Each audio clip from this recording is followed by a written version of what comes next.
Model थी, अच्छा। 40, 50, 60 feet अंदर तक। हम्म। और उसमें जो है भगवान जी रहा करते थे। हम्म। तब कोई व्यवस्था थोड़ी था। हम्म। अब व्यवस्था तो अब ये हो गया, ईंट पत्थर और कोई भगवान बनवा दिया। हम्म। अब जिसे देखे अभी आप सीढ़ियों को देखे हैं कि गोपीगंज के एक साहू ने बनवा दिया। हम्म। फिर वो मिश्रा जी को, पंडित जी को देखे जो गोपीगंज वाले हैं, हम्म। उन्होंने अपना सश्रम व्यवस्था किया। तो ऐसे ही कोई न कोई भक्त आते रहते हैं, कुछ न कुछ विकास का कार्य होता रहता है। हम्म। हाँ, और बाकी ये सिद्ध जगह है।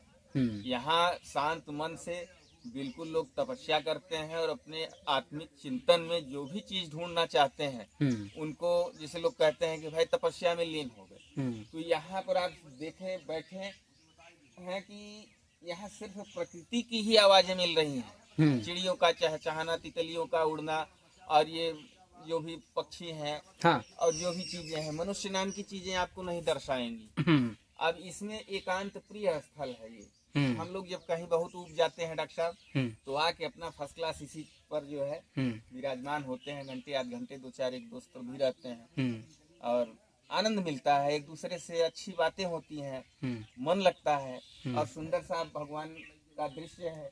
यहाँ से अब देखिए सब पूरा माता गंगा जी हैं, जिधर भी आप नजर डालिए सब माता का दर्शन होता रहता है। और मैं तो माता का भक्त ही हूँ, इसलिए मैं तो श्रेय सबसे ज्यादा माता को ही देता हूँ। क्योंकि माँ न होती तो सृष्टि का चयन ही नहीं होता, सृष्टि का सृजन ही नहीं होता। हाँ। हाँ, अब बिना देखिए। मातृत्व शक्ति के जो है हाँ, मनुष्य का, और क्या कहें आप, पूरे पृथ्वी सबका निर्माण बिना माँ के होता ही नहीं है। नहीं साहब, नहीं। लेकिन माँ जो है वो ममता मई और सब कुछ जीवन दायित्वी है। अब माँ के लिए तो कोई भी अब शब्द ही अनमोल है। क्या कहा जाए उसकी उपमा। अरे नहीं नहीं, जितना भी हम लोग कर सकें। लोग कहते हैं ना कि हर दुनिया के हर लोगों के कर्ज से आप उठ जाओगे, उतर जाएगा कर्ज, लेकिन माँ का एक ऐसा कर्ज होता है जो कि नहीं उतरता।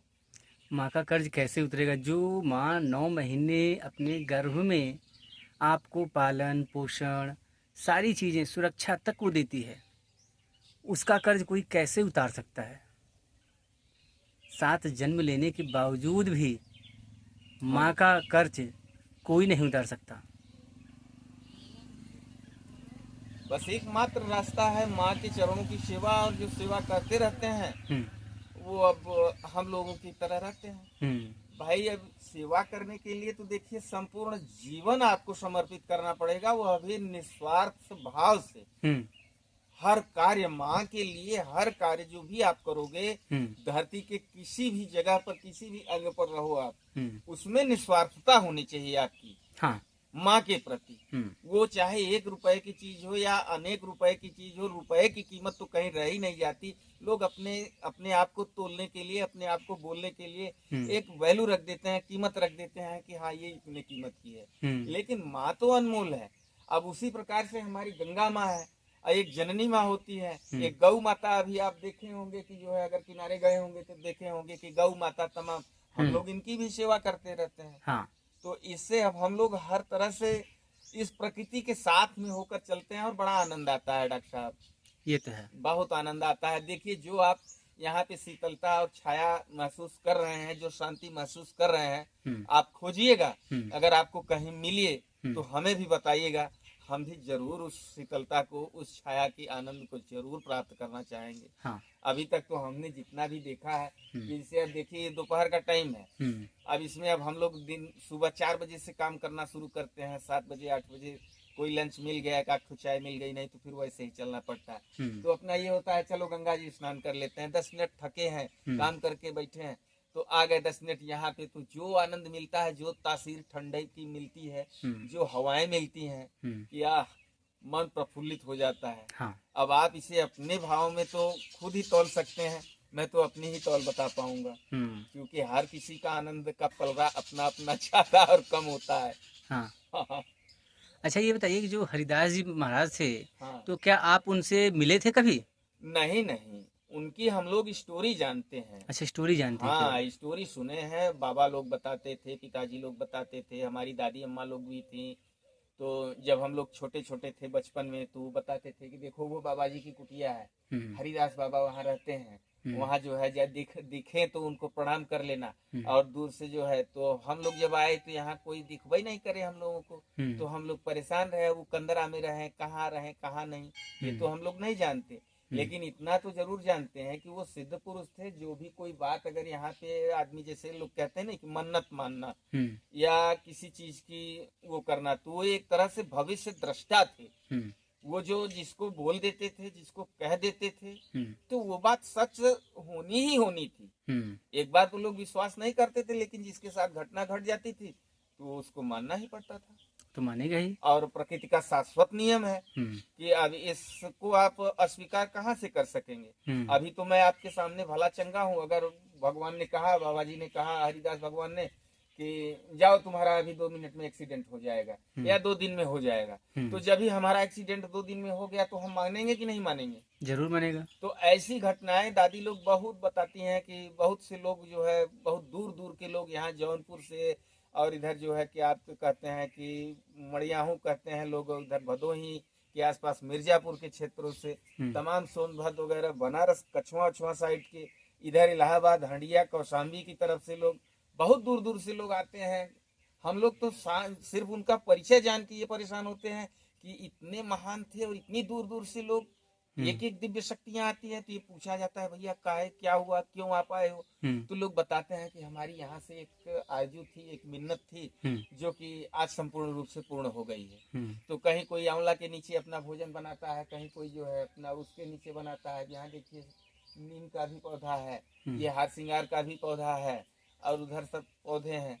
तो जहाँ जैसा लगता है, आंवला का भी है उस तरफ, तो वहाँ अपना फिर लोग पूजा करते हैं गंगा माँ का, अपना यहाँ पे विराजित होते हैं। देखिए अभी यहाँ पे जलाया वला गया, ये गड्डी गुड्डा देख रहे हैं ना आप। अब यहाँ पे अब थोड़ा सा वो तो है ही है अव्यवस्था के कारण, तो यहाँ पे बना भी खा लेते हैं लोग। हाँ, फर्स्ट क्लास, घंटा 2 घंटा 4 घंटा रहेंगे, आनंद लेंगे, फिर इसके बाद चले जाते हैं। बड़ा आनंद आता है।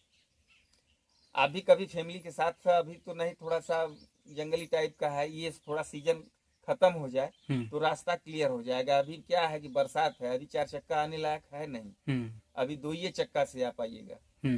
और हम तो कहेंगे कि कुछ टाइम और, अभी तो नवरात्रा ही चल रहा है, माँ का दिन तो है ही है, हर घर में पूजा पाठ है। जब ही अब इस समय से आप लोग को थोड़ा खाली हो जाए तो हमारे अनुसार एक बार जरूर यहाँ का जो है परिवार सहित दर्शन जरूर करिए, क्योंकि वो आपको एक अलग आनंद, अलग अनुभूति और अलग चीज का एहसास कराएगी। हाँ, आप लोग तो बहुत जगह घूमते रहते हैं, अगर प्रकृति के साथ में, माँ की गोद में, माँ के जो है किनारे पर आकर अगर थोड़ा सा आचमनी कर लेंगे, तो पवित्र जल अगर डाल लेंगे, आपकी शरीर और आत्मा और सब कुछ शायद शुद्ध हो जाएगा। जिसे हम लोग भगवान कहते हैं, वो इन्हीं जल से जो है नहाए जाते हैं, उनका भोग लगाया जाता है, उनको आचमनी कराई जाती है। हम तो धर्म के अनुसार यही इतना मानते हैं, जानते हैं। अब ज्ञानी जन लोग अपने अनुसार कैसे क्या कर लेते हैं, क्या नहीं, अब ये तो पता नहीं साहब। हाँ, अब ये तो उन लोगों के अनुसार होता है।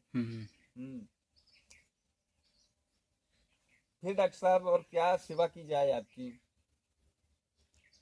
बस आपने इतना ज्ञान दिया, यही हमारे लिए बहुत है। अरे ज्ञान का ये तो सब भगवान की माया है, हमारे पास क्या है, तो तुच्छ से प्राणी है, कोई ज्ञान नहीं। हमारी सेवा का मतलब ये था कि थोड़ा सा जल विहार किया जाता, तो उसके लिए थोड़ा आपको दूर तक चलना पड़ेगा। हाँ, चलिए, चला जाए। तो अब इसके लिए जो है थोड़ा जैसा आप समय हो आपके पास, क्योंकि अब हमारा टाइम तो हो रहा है। क्या रे पुसी,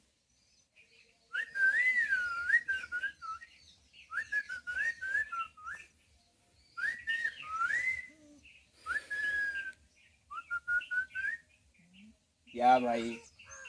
नहीं, गलत बात नहीं, गलत बात नहीं। भगवान जी यहाँ आए थे, आए थे तो हमको क्यों नहीं बताई? अच्छा भाई, ठीक है, अगली बार से ख्याल रखना। हाँ, जाओ, अगली बार से ख्याल रखना, आए तो खबर देना। आप मतलब पशुओं से ही प्रेम अच्छा करते हैं? बहुत प्यार करते हैं साहब, इनकी भाषा हम ही आप तो समझ पाते हैं, बाकी और कौन सी वैरायटी है कि समझ पाएगी। आओ खुशी, आ जाओ। अरे गेस्ट हैं, सबकी रिक्वेस्ट है कि आप अच्छे से यहाँ की पहरेदारी किया करो।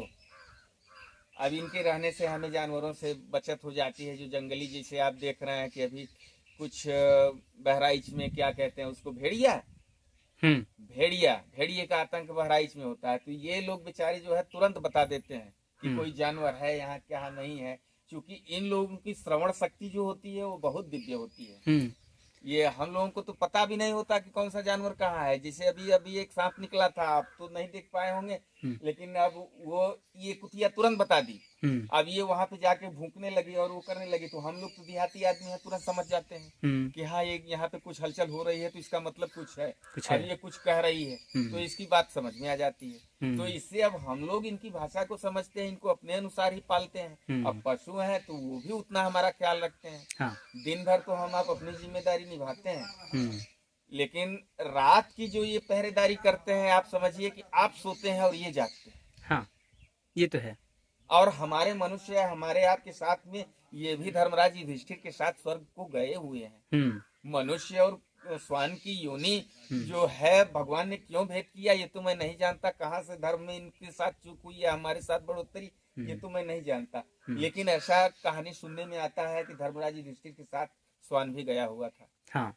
और जबकि उनकी पत्नी महारानी द्रौपदी ने श्वान को श्राप दिया था, श्रापित किया था, तो उनके अलग अलग अपने अपने कारण रहे होंगे, उससे मतलब नहीं। लेकिन हमारा मतलब यहाँ पर इतना ही है कि इनके रहने से हमें हमारा स्वार्थ, व्यक्तिगत स्वार्थ और प्रत्यक्ष स्वार्थ, शाश्वत जो है, जिसे कि आप अभी देखे हैं कि हमने सीटी मारा तो बेचारी आ गई। अब बताइए, अगर हमारा इसका जान पहचान नहीं, हमारी भाषा नहीं समझती तो क्यों आई?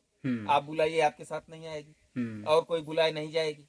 हाँ। तो ये थोड़ा सा इस शौक से भी हम लोग पालते हैं, और सुंदर भी लगता है कि हम लोग हैं नहीं है तो एक निश्चिंतता बनी रहती है कि कोई दरवाजे पर वैसा आदमी नहीं आएगा, और जो भी आ गया तो इसको 14 इंजेक्शन लगवा देंगे ये तो है डॉक्टर साहब को जो है। हाँ भाई, जो नहीं पहचान पाएगा हाँ।